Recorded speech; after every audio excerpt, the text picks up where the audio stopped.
بسم الله الواحد القهار. خب اصرار دارم که سرفصل نظام شناسی رو حتما از ابتدا بررسی بکنید و وسط زنجیره مباحث وارد نشید. مطالبی که این جلسه میخوام خدمتتون عرض بکنم ادامه زنجیره گذشته است. اگر شما به طور منفصل یک دفعه وارد یک موضوع بشید اون مطلب براتون جا نخواهد افتاد و شبهه‌ها و ذهنیت‌هایی در ذهنتون شکل می‌گیرد که فهمتون رو دچار اشتباه می‌کنه. مثل همون مثال شناگری که بد شنا یاد گرفته و بد به بدنش نشسته. خدایی نکرده به اون اشکال بر نخورید.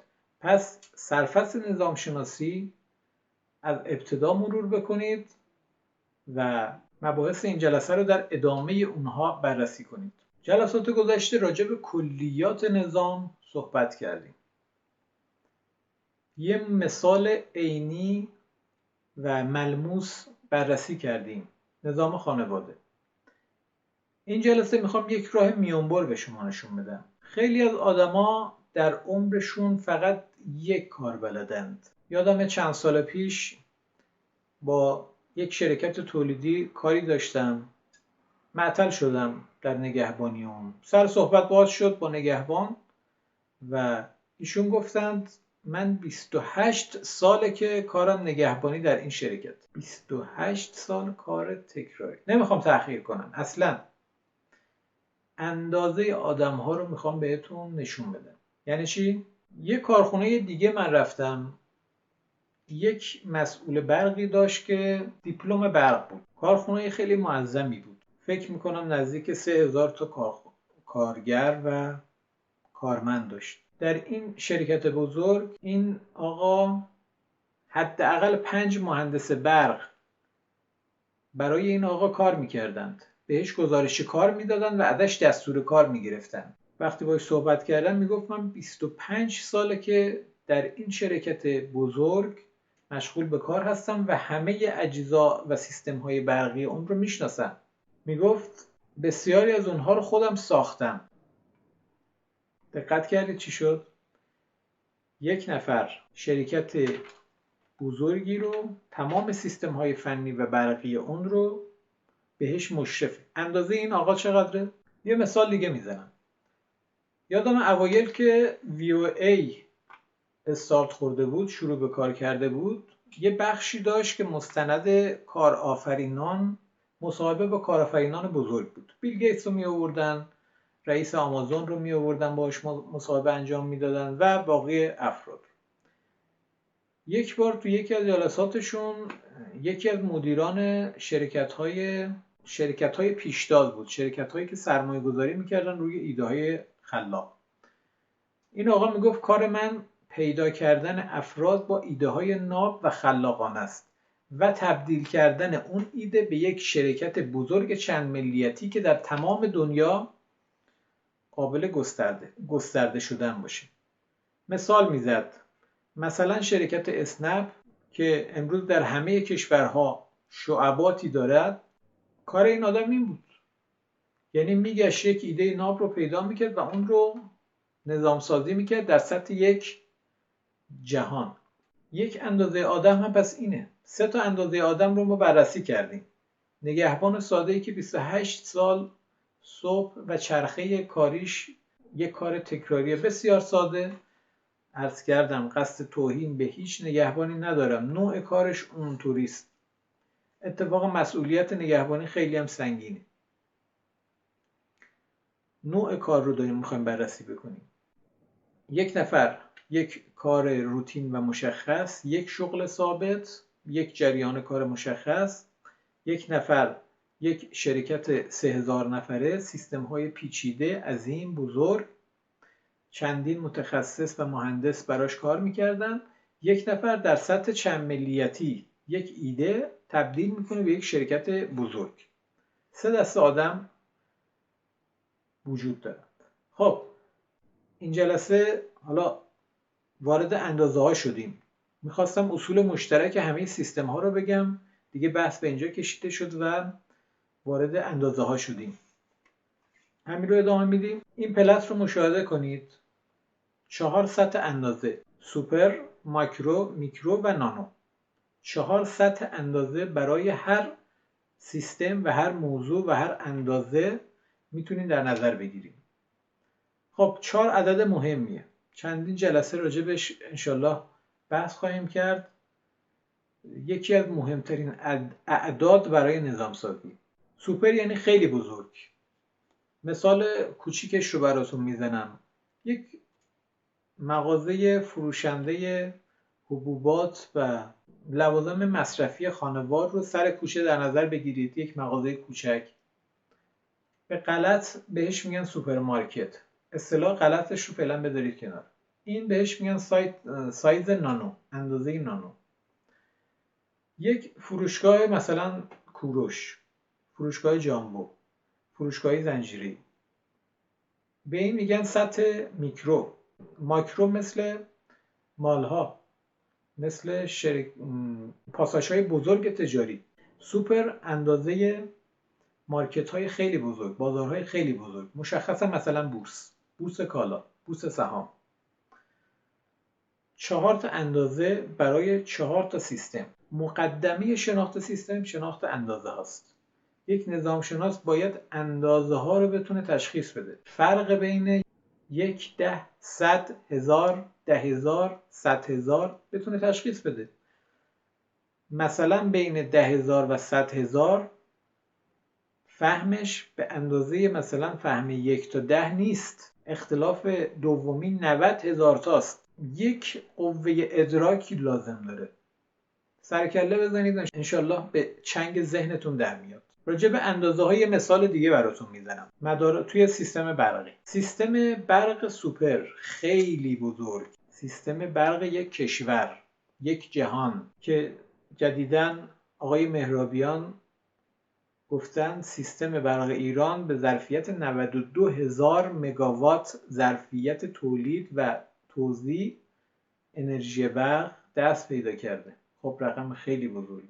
کنترل این رقم، اصلا اندازه این رقم رو بخوایم بفهمیم دستگیر هر کسی نمیشه. به این سایز میگن سایز سوپر. کلان، ابر، بزرگ، خیلی بزرگ. سایت ماکرو مثلا اندازه سیستم انرژی مدیریت یک شهر. مثلا شهر 100,000 نفری. خب 20 مگاوات، 30 مگاوات، 50 مگاوات. 92,000 مگاوات کجا؟ 50 مگاوات کجا؟ سطح میکرو مثلا مدیریت یک سیستم برقی، مثل یک ژنراتور برق. سیستم های یک ژنراتور برق. سطح نانو مدارات کنترل اون ژنراتور. تابلوی کنترل. پس 4 تا اندازه برای سیستم های برقی قابل تصور. یه مثال دیگه تو حمل و نقل. سطح سوپر شبکه بزرگراه‌های یک کشور. کلانترین حالتی که میشه در نظر گرفت. همه بزرگراه‌ها، همه اتوبان‌ها، همه جاده‌ها، ربط و ارتباط بین اونها. سطح سوپر بهش میگن. سطح ماکرو مثلا شهری مثل تهران، اتوبان‌ها و بزرگراه‌های داخل شهر تهران و خیابان‌ها، ربط و ارتباط بین اونها. سطح میکرو مثلا خیابان‌های یک شهر کوچک. سطح نانو خیابان‌های یک شهرک، کوچه‌ها، ربط و ارتباط اینا. 4 تا اندازه برای سیستم‌های حمل و نقل. شبکه آبرسانی، سدها، مخازن بزرگ، کل کشور، مدیریت آب‌های سطحی و زیرسطحی کل کشور. سطح سوپر هستش. بالاترین و کلانترین سطح ممکن. سطح نانو کجاست؟ سطح نانو در داخل منازل یک شیر آب برای روشویی، یک شیر آب برای آشپزخانه. مدیریت این سطح نانو هستش. سطح میکرو مثلا یک مجتمع، یک شهرک. سطح ماکرو یک شهر، اندازه یک شهر، مدیریت امور آب یک شهر.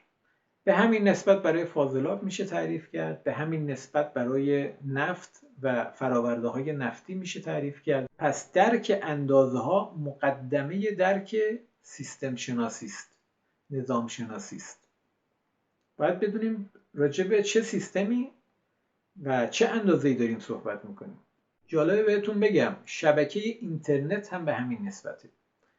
مقر NSA در آمریکا این در سطح سوپر هستش. تمام مراودات اینترنت جهانی و روابط بین همه دو طرف پیام دهنده و پیام گیرنده اول در واحد NSA ورود پیدا میکنه، ثبت میشه و با اجازه اون منتقل میشه به پیام گیرنده.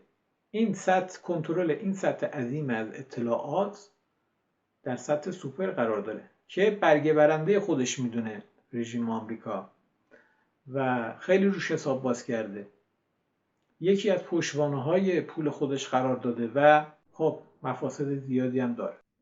در سطح ماکرو حساب بکنید مدیریت جریان اطلاعات در یک کشور. در سطح میکرو مثلا در موضوعات یک شرکت، اینترنت یک شرکت.